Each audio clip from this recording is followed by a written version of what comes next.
The Libido Doctor is in.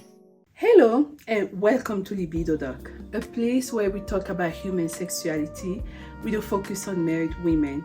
I'm Dr. Suzanne, and today I would like to talk about the ultimate feminine wife. She's been talked about in the Bible in the books of Genesis, Isaiah, Hebrew, and 1 Peter.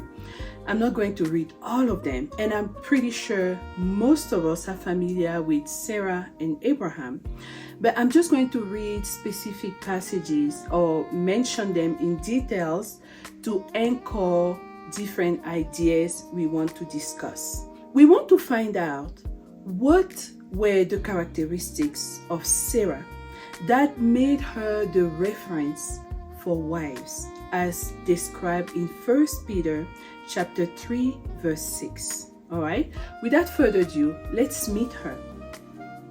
Sarah is 65 years old when we get introduced to her. She is the wife of Abraham, who is 75 years old. They are married. She doesn't have any child, but she is extremely beautiful, and they are still living in her husband's father's house. When God called her husband and he gave him the promise of multitude of inheritance, they used to be idol worshippers, but now God was calling him to be his prophet, his man of God, his high priest, and to be the one through him nations will be birthed. But remember, Sarah was barren. Okay, so let's dive into the story of this amazing woman and find out what are a few characteristics that made her so desirable as a feminine wife that she has become the reference for the daughters of Zion. Okay, so the very first characteristic is that she is submissive. Submission means that you agree to be under the leadership of your husband and you let him do what God has called him to do. You don't argue for space. You don't argue for visibility. You don't argue for whatever. Actually, let's read what God himself says in Isaiah 51 verse 2. Okay, I have my Bible here. Look unto Abraham your father, and unto Sarah that bare you, for I called him alone, and blessed him, and increased him. Which tells me that a woman who is with a man of destiny is not supposed to carry the calling with him.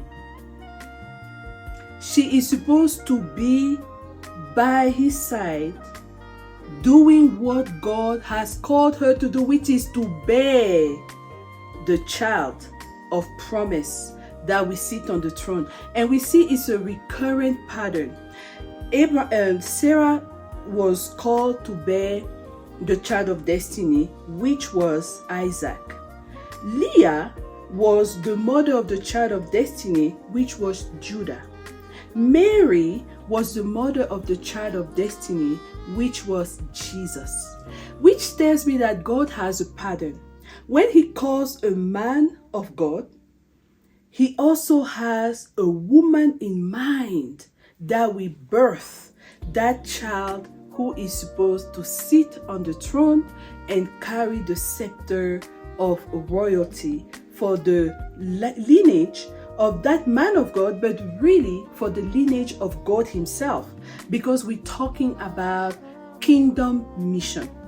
All right, so number one, Sarah is very submissive. That's the first condition. Number two, she lays her life in the beds of strangers at the request of her husband. But behind that request, she is trying to preserve the life of Abraham, because she is so beautiful that Abraham is conscious that if other men of influence and power see her, they will want to kill him in order to keep her. So she begs her, please tell them that you are my sister. When we go to these foreign countries, just play as if you are my sister. And that's exactly what she did. She went to Egypt, and Pharaoh saw her and requested for her to be his wife. Okay, so the third thing I see here that Sarah has is unconditional love. She loved her husband. Even though we see at the start of the story that Abraham was 75 years old and still living in his father's house, when God called him, he just stood up with a bag and a staff and his wife, his father and his nephew, and he left. He had nothing, zero. He didn't have a cat, he didn't have a dog. He had nothing. But Sarah loved him.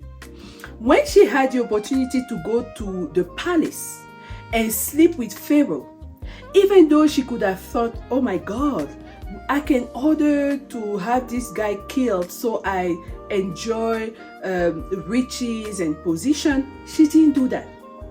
She chose to preserve her poor husband at the time. But by her action, because she was in the palace, she became a source of wealth and favor for her husband.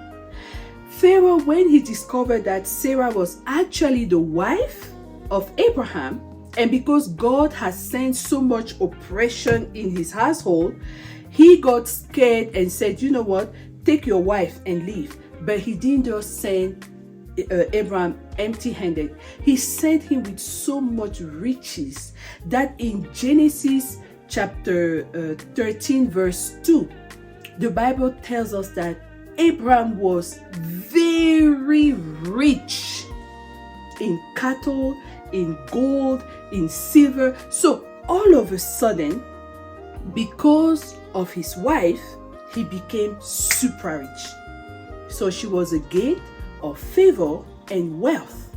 Okay, remember Abraham left his country with just a little bag. He had nothing. Number 5, she is very peaceful and kind-hearted.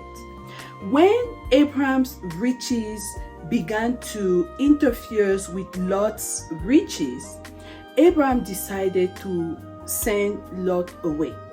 But he did that in a very peaceful manner, and he actually allowed Lot to pick where he wanted to go and did not try to take advantage of him.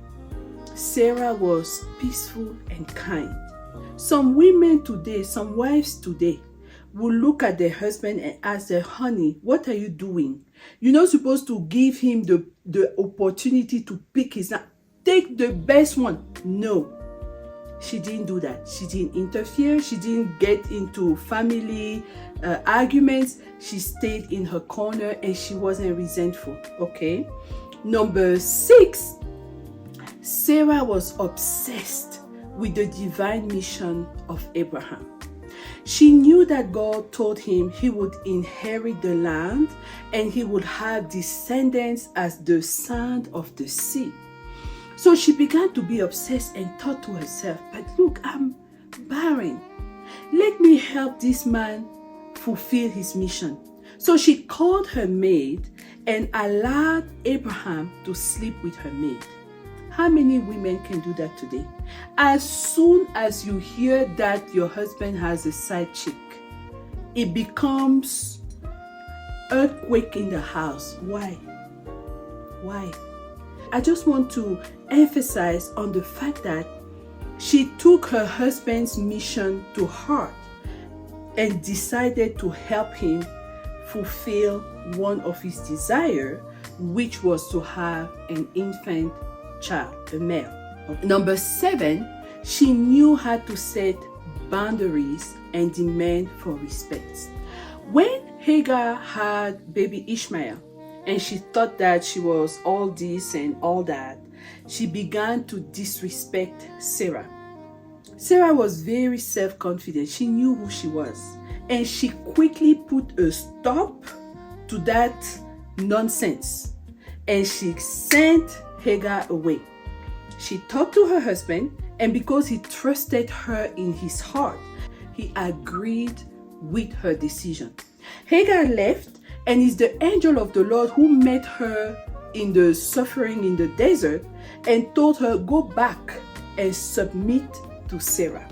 Okay, so she knew how to place boundaries and demand for respect. Number 8, she was a discerner of hearts. When she was able to perceive jealousy in the heart of Hagar and Ishmael, which was translated into gossiping, name calling, putting down, making fun of Isaac, she quickly rose up and she said, you know what? There is no communion between light and darkness. This child, Isaac, is the child of the promise. He's the heir, and he's the one through which God is going to work. So Abraham, please get rid of this other child who is not respecting boundaries. She was a discerner of hearts, of the intention of what Hagar and her son wanted to do to Isaac. Okay.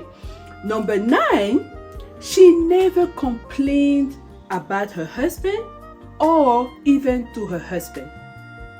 I talked about Rachel in the video I did recently, and even though Jacob loved Rachel so much, she was such a whiner and a tattleteller and a crybaby. She was complaining all the time for A, B, C, and D. Sarah, we never see anywhere that she complained because she had to go from one place to the other. She never complained when her husband told her, go tell these guys you are my sister so you can go sleep with them. She never complained when her husband was going to sleep with Hagar. She was a very agreeable person because her eye was fixed on the mission. Her eye was fixed on what God wanted to do through them. Number 10, she was trustworthy. Her husband trusted her. Her husband listened to her. And when it was the Kairos moment and the 3 divine guests came to the house, he ran into Sarah's tent to ask her to cook for the guests. Sarah did not argue. I just did a video about, are you fit as a queen to be with the king? Because some women, you will tell her, honey, please cook for the guests. She will tell you, I'm not your cook. I'm not your chichi boy. You have to be careful who is sitting next to you. Our mother Sarah is teaching us. Not only she agreed to cook with speed, which tells me that she had home organization, management, leadership. She knew what to do, how to do it, and had to do it quickly so that, her guests would be happy. The other thing we also see here is that Sarah has a joyful heart. While she was cooking, and she overheard what the guests were telling her husband about the fulfillment of the promise and her having a child, she laughed in her heart. She didn't, package her face to be like, why are they making fun of me? Why are they, No, she was just laughing in her heart, which tells me that she was a joyful person. She was easygoing, and she was like, you know what? Whatever. Other thing we can see also from that encounter is that she was a good manager of wealth. She was a good manager of the camp, the household of Abraham. Remember when Abraham went to war to take back what was stolen and deliver Lot? Sarah stayed back and was in charge of the whole camp. Not only that, Abraham continued to grow in riches which means that Sarah was a multiplier. She might not have gone outside to work or hustle, but whatever her husband had at his disposal, she multiplied it. Now we also have to just know that God, actually God, is God who gives us the power to get wealth. God was behind that. But she wasn't the type of woman who would just, spend anyhow just because, the money is available, let's just spend. Her eyes were focused on the divine mission. It's the same thing she also did when she preserved the life of Isaac, his mental health. When his half brother was making fun of him, she said, no, we need to set some boundaries here. She was a mother who understood the legacy of her husband. She raised her son with the principles of royalty, of the throne, and of inheritance. That's why when she saw danger around him, she quickly removed the danger. Sarah was a woman of faith. She had faith in God. We see that in Hebrew 11:11. We can read that. Through faith also, Sarah herself received strength to conceive seed and was delivered of a child when she was past age. Sarah was in her 90s when she had this baby, because she judged him faithful who had the promise. She trusted God. She believed that God is not a man that he should lie, for he knows the thought he has for us, they are for good and not for evil. That's why I firmly believe that when Abraham took Isaac for the sacrifice, Sarah was away, because Isaac was so close to his mother that he probably went and told her, Mommy, you know what? Daddy is asking us to do. And the way the mother talked to him, she put faith in his heart. That's the reason why when his dad put him on the altar and tied him, he didn't argue, because he knew his mom already told him, have faith in God. So she was a woman of faith. She believed in the promise of God when she left her country. She believed in her husband and decided to preserve him, even if she had to sleep with other men to preserve his life. She believed in the seed of her child, as stated in Hebrew 11:11. And she also believed that the God who has given her that child would not just kill him just because. Okay? And the last thing we see here is that Sarah was extremely respectful of her husband. She was respectful of him when he had money and when he didn't have money. She was respectful of him when he made mistakes and when he didn't make mistakes. She was respectful of him when he was making decisions for the family, decision to give offerings. She never argued. And that's the reason why in 1 Peter chapter 3 verse 6, we are told to be like Sarah. She was so respectful to Abraham that she called him Lord. And she is the model of married women. Well, I hope I brought some light into how to be a feminine wife. If you want a little comparison, go watch my video on Queen Jezebel.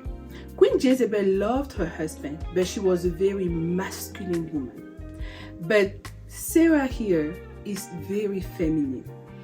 To sum it up, we say she was submissive, she was respectful of her husband, she put his divine mission first and didn't argue for the platform with him. She preserved her seed. Thank you so much for watching. I was Dr. Suzanne, and I'll see you next time. Bye.